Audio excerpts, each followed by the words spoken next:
नमस्कार, ABP news पर हाजिर हूं मैं रुमाना इसार खान। आप देख रहे हैं देश का पॉलिटिकल शो। समय 12 से 2, वरिष्ठ पत्रकारों का पैनल यहां स्टूडियो में हमारे साथ मौजूद है। जल्दी से एक एक कर आपका परिचय करा देते हैं। आप देख रहे हैं इस वक्त स्टूडियो में मेरे साथ कुर्बान अली साहब मौजूद हैं, विजय त्रिवेदी जी मौजूद हैं, हमारे साथ दिबांग जुड़ रहे हैं। आज की इस चर्चा में हम चर्चा शुरू करेंगे, लेकिन सबसे पहले बड़ी खबर इस वक्त जो आ रही है वो असम से आ रही है, गुवाहाटी से आ रही है, जहां पुलिस और कांग्रेस कार्यकर्ताओं में झड़प हो गई है।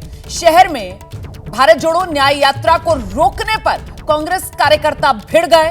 गुवाहाटी में कांग्रेस कार्यकर्ताओं का जबरदस्त प्रदर्शन, शहर के भीतर जाने वाला रास्ता बंद कर दिया गया, जिसके बाद कांग्रेस कार्यकर्ताओं और पुलिस के बीच ये आर पार की स्थिति बनी है। आप जानते हैं कांग्रेस इन दिनों भारत जोड़ो न्याय यात्रा पर है। राहुल गांधी पदयात्रा कर रहे हैं और इसी न्याय यात्रा के दौरान असम गुवाहाटी में कांग्रेस कार्यकर्ताओं और पुलिस के बीच ये झड़प। सीधे आपको लेकर चलते हैं, अभी क्या स्थिति है जमीन पर बताएंगे हमारे सहयोगी जैनेंद्र। बिल्कुल रोमाना, देखिए गुवाहाटी में टकराव की स्थिति है कांग्रेस कार्यकर्ताओं और पुलिस के बीच में। सबसे पहले मैं वो बस आपको दिखा दूं जिस बस से राहुल गांधी न्याय यात्रा कर रहे हैं। मणिपुर से मुंबई के लिए निकले हैं, 10वां दिन है उनकी यात्रा का। और गुवाहाटी के बाहरी गुवाहाटी के बाहरी हिस्से से जो सड़क गुजरती है उस सड़क पर फिलहाल राहुल गांधी की बस है और आप छत पर देख सकते हैं राहुल गांधी खड़े हैं, उनके साथ सुरक्षा कर्मी है उनके, और नीचे सड़क पर कांग्रेस के कार्यकर्ता लगातार भिड़ रहे हैं पुलिस प्रशासन से, क्योंकि प्रशासन ने बस यात्रा को शहर के अंदर से निकालने की इजाजत नहीं दी है। प्रशासन की दलील है कि राहुल गांधी की जो सुरक्षा है वो बहुत ही उच्च कोटि की है, वो कॉम्प्रोमाइज हो सकती है शहर के अंदर, और इसी वजह से शहर के अंदर यात्रा निकालने की इजाजत प्रशासन की तरफ से नहीं मिली है। और कांग्रेस जो है इस बात से नाराज है और निशाना साध रही है। कांग्रेस जो है वो मुख्यमंत्री हेमंत विश्व शर्मा पर कांग्रेस का कहना है कि यात्रा की कामयाबी से जो है वो बीजेपी और मुख्यमंत्री जो है वो डरकर राहुल गांधी को शहर के अंदर से यात्रा नहीं निकालने दे रहे हैं, और इसी बात पर फिलहाल टकराव हो रहा है। ये जो जगह है जहां पर हम मौजूद है, यहां पर पुलिस ने बैरिकेड लगाए थे। ये सड़क शहर के अंदर जाती है, लेकिन बैरिकेड को कांग्रेस के कार्यकर्ताओं ने उखाड़ दिया। और आप देख सकते हैं कांग्रेस के तमाम बड़े नेता, गौरव गोगोई हो या प्रदेश अध्यक्ष रिपुन बोरा हो, तमाम लोग यहां पर प्रदर्शन कर रहे हैं और उनके साथ कांग्रेस के कार्यकर्ता भी काफी आक्रोशित हैं। पुलिस ने जो बैरिकेड लगाया था वो तो उखाड़ दिया है कांग्रेस के कार्यकर्ताओं ने, लेकिन तमाम सुरक्षाकर्मी राहुल गांधी की बस को घेर कर खड़े हैं और वो बस को आगे बढ़ने नहीं दे रहे हैं। कांग्रेस के कार्यकर्ताओं ने तो बैरिकेड हटा दिया है, वो बार बार वो चाह रहे हैं कि राहुल गांधी की बस गुवाहाटी के अंदर से गुजरे, लेकिन बड़ी संख्या में जो पुलिस कर्मी है उन्होंने अब एक घेरा बना लिया है, यानी बैरिकेड हटा दिया तो मानव घेरा बना लिया है। अपने कैमरामैन से कहिए ना जरा, बस के ऊपर जहां राहुल गांधी खड़े हुए हैं वो तस्वीर दिखाए दर्शकों को। अपने कैमरामैन से कहिए जरा, ये भारत जोड़ो न्याय यात्रा, राहुल गांधी निकले हुए हैं। आज इस न्याय यात्रा का 10वां दिन है गुवाहाटी में। ये आर पार कांग्रेस कार्यकर्ताओं और पुलिस के बीच, और स्थिति ऐसी इसलिए बन रही है यहां पर क्योंकि पुलिस की तरफ से कहा जा रहा है कि गुवाहाटी के भीतर के रास्तों से इस न्याय यात्रा को जाने की इजाजत नहीं दी जा सकती है। पुलिस की तरफ से दलील ये दी जा रही है कि राहुल गांधी, जिनकी सुरक्षा काफी हाई प्रोफाइल होती है, ऐसे में उसकी व्यवस्था भीतर नहीं हो पाएगी, और इसी के चलते अभी की ये स्थिति जो बनी हुई है। जैसे ही कोई और अपडेट होगा फौरन आपके पास लौटेंगे। जैनेंद्र, हम इस बीच एक और बड़ी खबर आ रही है और ये बिहार से आ रही है, जहां मुख्यमंत्री नीतीश कुमार इस समय राजभवन पहुंचे हुए हैं। इस वक्त की बहुत बड़ी खबर है। और क्या बिहार में कोई बड़ी सियासी हलचल होने वाली है? ये क्या उसी के संकेत मिलना शुरू हो गए हैं? क्योंकि मुख्यमंत्री नीतीश कुमार राज्यपाल से मिलने पहुंचे हैं। नीतीश कुमार अपने करीबी मंत्री विजय चौधरी के साथ राज्यपाल से मुलाकात करने के लिए पहुंचे हैं। सीधे आपको लेकर चलते हैं, हमारे सहयोगी प्रकाश कुमार इस वक्त मौजूद हैं। प्रकाश कुमार से हमारा संपर्क अभी नहीं हो पा रहा है, बात करने की उनसे कोशिश करेंगे और जानकारी हासिल करेंगे कि आखिरकार क्या खबर है बिहार के सियासी गलियारों में। क्या माना जाए नीतीश कुमार का यूं अपने विश्वस्त मंत्री के साथ मुलाकात करने जाना राज्यपाल से?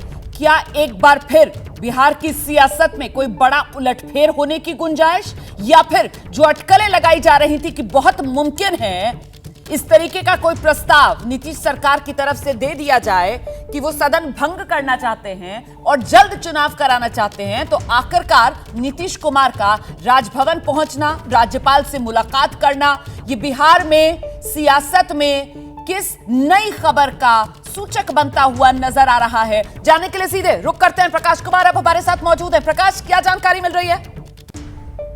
ये जो मुलाकात है, ये औपचारिक मुलाकात है। इसका राजनीतिक जो अभी हलचल है और बिहार में जो अटकलें लग रही है, उससे अब तक कोई लेना देना नहीं है। हमारे सूत्र बता रहे हैं कि किसी खास सरकारी कार्यक्रम के तहत ही वो वहां पहुंचे हैं और वहां मुलाकात अभी हो रही है, और बाहर निकलेंगे तब फिर पता चल पाएगा कि आखिर किस मुद्दे पर बात हुई है और क्या आगे की रणनीति है उस हिसाब से। लेकिन जैसे ही सीएम हाउस से निकले नीतीश कुमार, उनके साथ में बेहद करीबी और खास विश्वस्त मंत्री विजय चौधरी भी थे, तो इसको लेकर के सवाल उठने लगे हैं। और जाहिर है कि जिस तरह के माहौल है बिहार में राजनीतिक तौर पे देखा जा रहा है, नीतीश कुमार पर शक की सुई तो हमेशा घूमते रहते कि आखिर नीतीश कुमार अगला कदम कब क्या उठा ले। तो ऐसे में अगर वो घर से कहीं निकलते भी हैं तो तुरंत सवाल हो जाता है, कोई मंत्री भी अगर निकल रहे हैं तो उस पर भी सवाल होता है कि राजभवन गए। तो इस तरह से अभी जो माहौल है उसको देखते हुए ये बातें जरूर उठती है कि ये बिल्कुल सही कहा आपने प्रकाश कुमार कि इस वक्त सारी निगाहें जो हैं वो नीतीश कुमार पर ही टिकी हुई हैं और नीतीश कुमार का हर कदम उसको कहीं ना कहीं स्क्रूटनाइज करना शुरू कर दिया जाता है। और यहां तक कि जब वो लालू प्रसाद यादव के घर भी गए थे तो पिछले वाले दरवाजे से क्यों गए और महज 10 मिनट ही क्यों रुके और उस सोफे पर क्यों नहीं बैठे जिस सोफे पर लालू बैठे हुए थे। इस तरीके की तमाम सवाल पहले भी उठ चुके हैं और अब नीतीश कुमार जिस तरीके से राजभवन पहुंचे हैं, राज्यपाल से मुलाकात कर रहे हैं, उसके बाद एक बार फिर सियासी सवाल तेजी से उभरते हुए बिहार की राजनीति में। मैं इसी पर जरा चर्चा कर लेती हूं। जो खास वरिष्ठ पत्रकारों का पैनल हमारे साथ यहां पर स्टूडियो में मौजूद है। विजय जी, आपका आकलन? चर्चा ऐसी चल रही है, प्रकाश जी ज़्यादा जानते हैं क्योंकि वो पटना में हैं, ग्राउंड जीरो पर हैं, लेकिन ये चर्चा चल रही थी कि कल 22 तारीख को या आज 23 तारीख को मुख्यमंत्री जो हैं विधानसभा भंग करने की सिफारिश कर सकते हैं। इसकी चर्चा काफ़ी हो रही है और वो लालू यादव को मनाने की कोशिश कर रहे थे क्योंकि लालू यादव इस पक्ष के नहीं बताए जा रहे थे कि वो विधानसभा भंग करें। और दूसरी चर्चा जो आम चलती रहती है कि क्या वो एनडीए में जाएंगे, लेकिन एनडीए में जाने के लिए उनको राजभवन जाने की ज़रूरत नहीं है। तो विधानसभा भंग करने के लिए क्या उन्होंने कैबिनेट की बैठक बुलाई है, ये भी प्रकाश बता सकते हैं और अभी थोड़ी देर में साफ हो जाएगा। लेकिन बहुत चर्चा ये पिछले 4 दिन से चल रही थी कि वो विधानसभा भंग करने की सिफारिश कर सकते हैं और लालू यादव या आरजेडी इसके पक्ष में नहीं है। इसलिए लेकिन पिछली बार जब उन्होंने पलटी मारी थी, जब वो महागठबंधन छोड़कर और दोबारा से बीजेपी के साथ एनडीए में आए थे, तब भी इसी तरीके से राजभवन गए तो थे। वो एनडीए जा सकते हैं। हाँ। एनडीए में जाने के लिए मुख्यमंत्री पद से इस्तीफा देकर एक बार और फिर वहां पर जाने की बात करें तो अब पलटी कितनी मार सकते हैं, नहीं मार सकते। दिबांग ज्यादा समझते हैं इस बात को। आइए दिबांग, मुझे लगता है कि इसमें ये देखने वाली बात है कि 3 मंत्रियों के विभाग उन्होंने बदले, जिसमें चंद्रशेखर, ललित यादव और आलोक मेहता रहे। ये चंद्रशेखर जी चंद्रशेखर खास तौर पे वो मंत्री रहे और आरजेडी के 3 मंत्री थे और नीतीश कुमार ने बदले। उससे पहले 20 तारीख की से पहली वाली रात को करीब 40 मिनट लालू यादव तेजस्वी की बैठक हुई। बहुत इंटरेस्टिंग है, विजय का जो राज्य है राजस्थान, वहाँ एक इंटरव्यू दिया गृह मंत्री ने, कहा कि अगर नीतीश कुमार पार्टी में शामिल आने का ऐसा होने का कोई प्रस्ताव आता है तो हम उस पर विचार करेंगे। तो उससे इसको और बल मिला कि शायद ये अब होगा। उन्होंने लालू से भी बात कर ली, 3 मंत्रियों के भी जो विभाग थे वो तीनों के बदल दिए। उसमें चंद्रशेखर वो मंत्री हैं जो लगातार विवादास्पद बयान देते रहे, वो कांग्रेस को भी निशाना बनाते रहे। तो उस हालत में ये लगी। लेकिन साथ में आपने अभी जैसे खबर बताई कि जब राहुल गांधी की मीटिंग होगी इसमें जो न्याय जोड़ो यात्रा है तो उसमें नीतीश कुमार शामिल होंगे। तो नीतीश कुमार भारतीय राजनीति में एक वो चेहरा है जो कभी भी कुछ भी कर सकते हैं और इस समय वो प्रेशर बहुत लगा रहे हैं और इसी प्रेशर का उनको फायदा भी हुआ। देखिए वो एक संयोजक नीतीश कुमार बनते हुए नजर आ रहे हैं। कुर्बान अली साहब से भी एक रिएक्शन ले लेते हैं क्योंकि हमने पिछले दिनों देखा किस तरीके से बार बार कांग्रेस की तरफ से ये कहा गया कि आप संयोजक पद ले लीजिए। हालांकि पहले जब वो बनना चाह रहे थे तब उनको पद मिला नहीं और अब वो संयोजक बनने के लिए तैयार नहीं। तो इससे भी कहीं ना कहीं कुछ संकेत। देखिए, नीतीश कुमार का नाम पलटू राम है बिहार में, उन्हें इसके लिए जाना जाता है। वो कब क्या फैसला ले लेंगे ये भी किसी को मालूम नहीं रहता। 2-3 बार वो एनडीए में आना जाना उनका हो चुका है। जाहिर है कि वो अपनी एक बार्गेनिंग पोजीशन मजबूत कर रहे होंगे, लेकिन इस बात से भी इनकार नहीं किया जा सकता। और एक दूसरी जो चीज़ है वो ये है कि तेजस्वी यादव को मुख्यमंत्री बनाने का बहुत दबाव लालू की तरफ से है। अब वो ऐसा लगता है कि शायद उसे एक्सेप्ट नहीं कर पा रहे हैं, तो वो इसके लिए कुछ और रास्ते कि शायद विधानसभा भंग कर दी जाए, हम ज़्यादा बड़ी तादाद में आ जाएंगे, लोकसभा चुनाव के साथ अगर विधानसभा चुनाव होंगे तो हमारी स्थिति मजबूत होगी।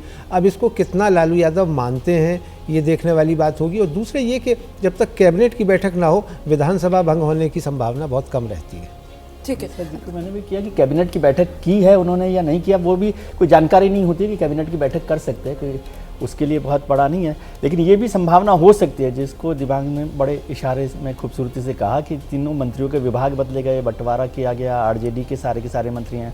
अमित शाह साहब ने जिस तरह से बात की है, तो क्या एक बार फिर मुख्यमंत्री पद से इस्तीफा देकर, इधर नदी के दोनों तरफ है वो, लेकिन विजय एक ये है कि वो दबाव की आराम से स्विम कर सकते, दबाव की राजनीति के वो माहिर और वो दबाव की राजनीति के चलते ही वो संयोजक बने। वो अभी उन्होंने पद ग्रहण किया या नहीं किया या सबकी सहमति हुई नहीं हुई, वो एक बात अभी एनडीए में जाएं अब, क्योंकि एनडीए में क्या कर लेंगे, नहीं तो क्या एकला चलो वाली राह कि महागठबंधन के साथ भी नहीं रहेंगे, इंडिया गठबंधन से भी निकल आएंगे, रहेगा ही नहीं उनके पास, फिर उनके लिए कुछ बचेगा। जेडीयू के लिए कोई स्थिति नहीं है कि वो अकेले चलकर चुनाव लड़े, उनको किसी न किसी तरफ रहना ही पड़ेगा, बीजेपी के साथ या आरजेडी के साथ। पिछली बार वो बीजेपी के साथ रहे, उससे पहले आरजेडी के साथ रहे, तो उन्हें तय करना। अकेले जेडीयू अब बहुत कमजोर हो गई है बिहार में, उसको किसी न किसी का साथ की जरूरत है अगर उसे अपना वजूद बचाए रखना है। ठीक है, तो फिलहाल लेकिन आप लोग कोई भी इस बात को मानने के लिए तैयार नहीं है जो प्रकाश कुमार कह रहे थे कि महज औपचारिकता भर वाली ही ये मुलाकात। गुड मॉर्निंग करने तो राजभवन नहीं जाएंगे। देश का पॉलिटिकल शो समय 12 से 2 एबीपी न्यूज पर देख रहे हैं आप। बात कर लेते हैं जरा रामलला और प्राण प्रतिष्ठा वाले भव्य समारोह की। प्राण प्रतिष्ठा के बाद आज पहला दिन जब राम मंदिर को आम श्रद्धालुओं के लिए दर्शन के लिए खोल दिया गया है, लेकिन आज पहले दिन ही इतनी ज्यादा भीड़ उमड़ रही है कि लोगों को संभालना मुश्किल हो गया है। अफरा तफरी का सा माहौल है, भीड़ जो है वो रह रहकर बेकाबू हो रही है, लिहाजा राम मंदिर के प्रवेश द्वार पर श्रद्धालुओं को अब रोक दिया गया है। बाद में व्यवस्था बनाने के लिए एक रास्ता निकाला गया। पुलिस ने तय किया कि दर्शन के लिए पहले बुजुर्गों और महिलाओं को आगे भेजा जाएगा। आम जनता के लिए राम मंदिर के कपाट खुलने पर आज पहले दिन की सुबह की जो तस्वीरें सामने आ रही हैं, उसी को लेकर एक रिपोर्ट दिखाते हैं आपको। सीधी तस्वीरें आप अयोध्या राम मंदिर से देख रहे हैं, जहां भीड़ अब नियंत्रण से बाहर किस तरीके से हो रही है, ये आपको मैं तस्वीर दिखा रही हूं। ज्यादा संख्या में आस्था का जन सैलाब जो अब अनियंत्रित होने की कगार पर है, और रस्सी तोड़कर आपको आगे जो कतार है उसमें लोग दिखेंगे जो धीरे धीरे कर भागना चाहते हैं, क्योंकि ये कई घंटों से इंतजार कर रहे हैं। पुलिस प्रशासन के लिए बड़ी चुनौती यहाँ नजर आ रही है, क्योंकि भीड़ को काबू में रखना है। और ये मैं कहूंगी कि राम भक्त जो घंटों से लाइन में खड़े थे, धीरे धीरे करके अब ये सभी निकलने लगे हैं। और आप समझिए कि चूंकि भीड़ जब ज्यादा हुई तो ये कहा गया कि महिलाएं और जो बुजुर्ग हैं उनको पहले रखा जाएगा। और ऐसे में इस भीड़ को देखिए, इस तस्वीर को समझने की कोशिश कीजिए। और ये देखिए, ये जो लोग हैं आपको रस्सी के नीचे से नजर आएंगे, इनमें से कुछ है जो भागने की कोशिश कर रहे हैं। एक रस्सी जिस पर बल दिया जा रहा है ताकि उस तरफ जो लोग हैं वो थोड़ा पीछे की तरफ जाए, लेकिन वहां से लोग आ रहे हैं। और ये देखिए जरा, ये आपके सामने तस्वीर है यहाँ जब प्रशासन के लिए ये चुनौती हो गया है। रैपिड एक्शन फोर्स की मैं तस्वीर आपको दिखा रही हूँ जो धीरे धीरे कर लोगों को पीछे की तरफ रखने की कोशिश कर रही है। और अनाउंसमेंट भी किया जा रहा है, उत्तर प्रदेश पुलिस की तरफ से अनाउंसमेंट किया जा रहा है कि अंदर भीड़ ज्यादा है, आप पीछे की तरफ रहे, हमें जब अनुमति मिलेगी हम आगे की तरफ रखेंगे। और पीछे से लोग आगे की तरफ बढ़ रहे हैं राम मंदिर की तरफ। आज पहला दिन है दर्शन के लिए, जब आम लोगों के लिए खोला गया है गेट, और उसके बाद इस तरीके की तस्वीर आपको नजर आएगी। कितनी बड़ी संख्या में यहाँ लोग पहुंचे हुए हैं जो सुबह से गर्भगृह के अंदर जाने की कोशिश कर रहे थे, रामलला के विग्रह को देखने की कोशिश कर रहे थे, दर्शन करने के लिए ये भीड़ इकट्ठा हुई है। और सबसे बड़ा सवाल इसके साथ साथ ये भी खड़ा होता है कि जब ये अनुमान लगाया गया था तो क्या ये तैयारी पहले नहीं होनी चाहिए थी। ये देखिए जरा, ये देखिए, एक तरफ रैपिड एक्शन फोर्स और इसके अलावा सीआरपीएफ की जो टीम तैनात है वो यहाँ से पीछे की तरफ कर रही है इन भक्तों को, और वहां से दूसरी तरफ से धक्का दिया जा रहा है। चूंकि ये जो आगे में आपको कतारबद्ध लोग नजर आ रहे हैं, इनको पीछे की तरफ से धक्का दिया जा रहा है और ये आगे की तरफ आ रहे हैं। तो ये जद्दोजहद जो है वो पिछले लगभग 1 घंटे से चल रही है।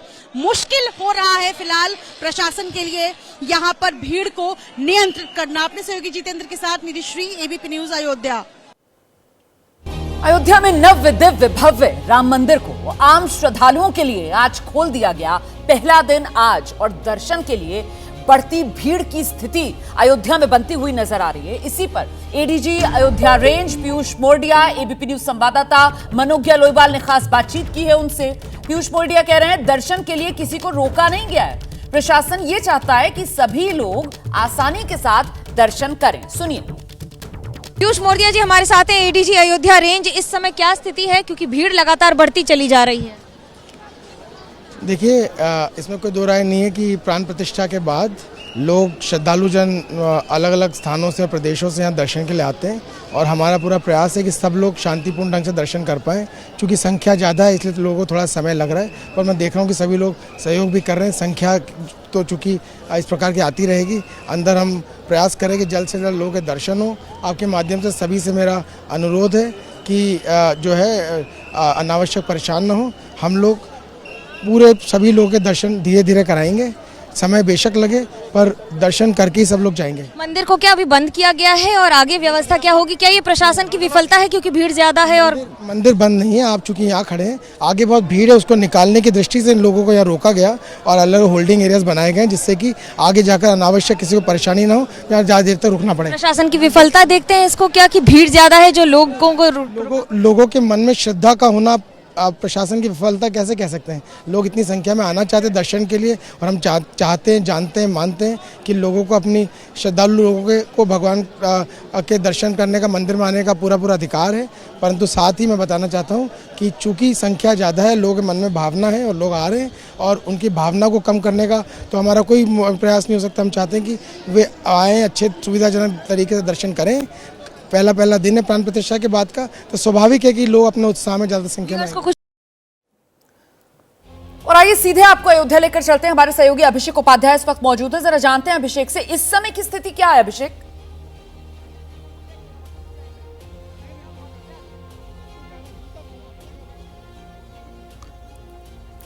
अभिषेक आवाज मिल रही है? नहीं, मुझे लगता नहीं है अभिषेक से हमारा संपर्क हो पा रहा है। मनोज्ञा लोईवाल का रुख कर लेते हैं। मनोज्ञा, आपको मेरी आवाज मिल रही है तो जरा अभी का अपडेट दीजिए, अभी स्थिति क्या है?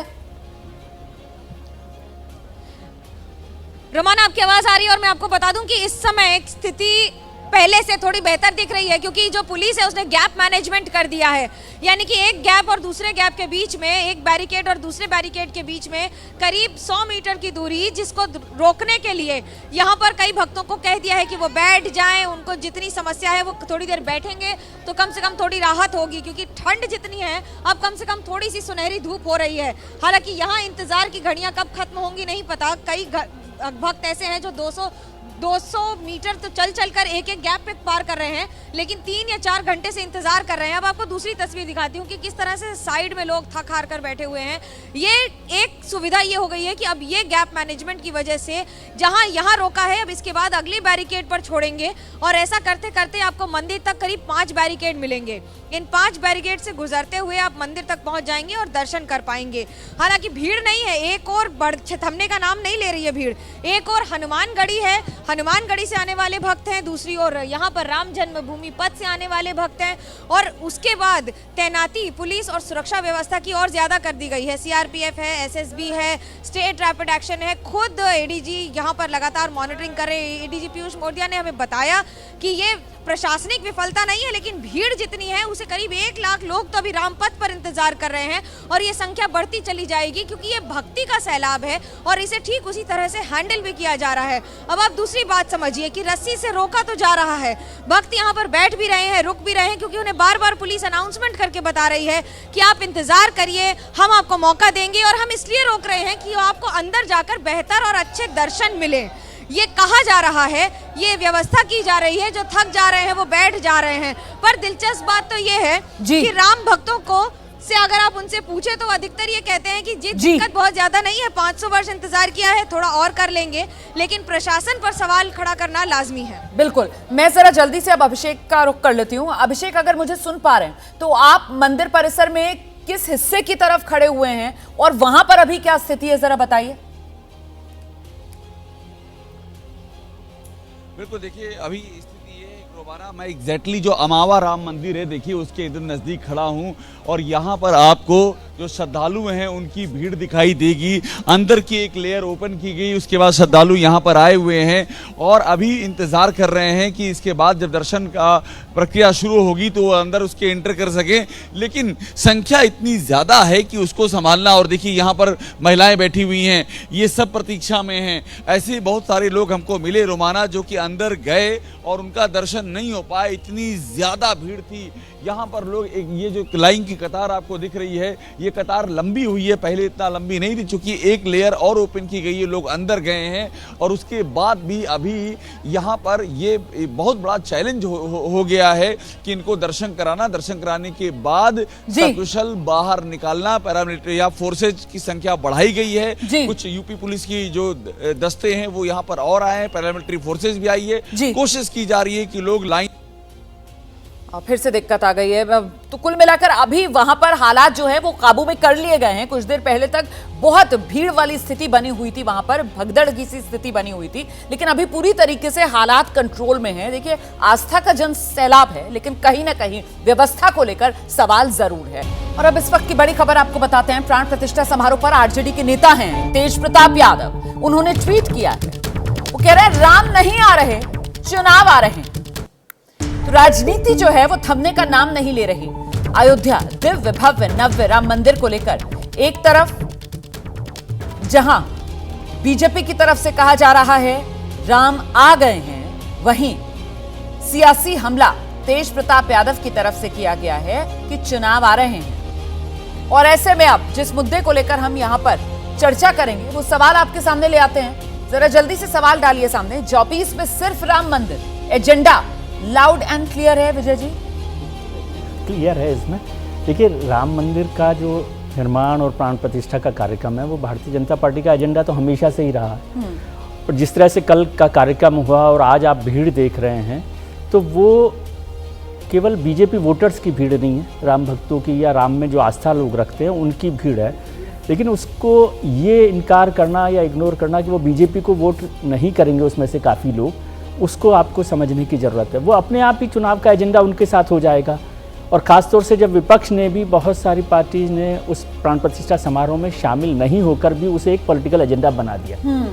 वो भी तो अपने चुनाव के एजेंडा के लिए ही उसको ध्यान रख रहे हैं कि कहीं उससे वोटर ना हो। तो भारतीय जनता पार्टी के लिए एक बेहतर पॉलिटिकल एजेंडा है जो मोदी की गारंटी या जिस पर वो काम कर रहे हैं उसके साथ ये आइसिंग ऑन केक है।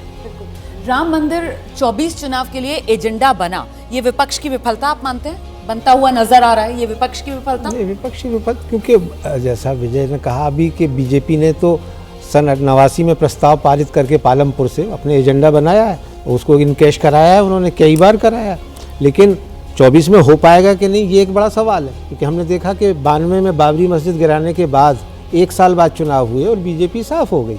और सुषमा स्वराज ने एक मरतबा कहा था कि बाबरी मस्जिद हमें सोने का अंडा देने वाली मुर्गी थी जिसको हमने काट लिया।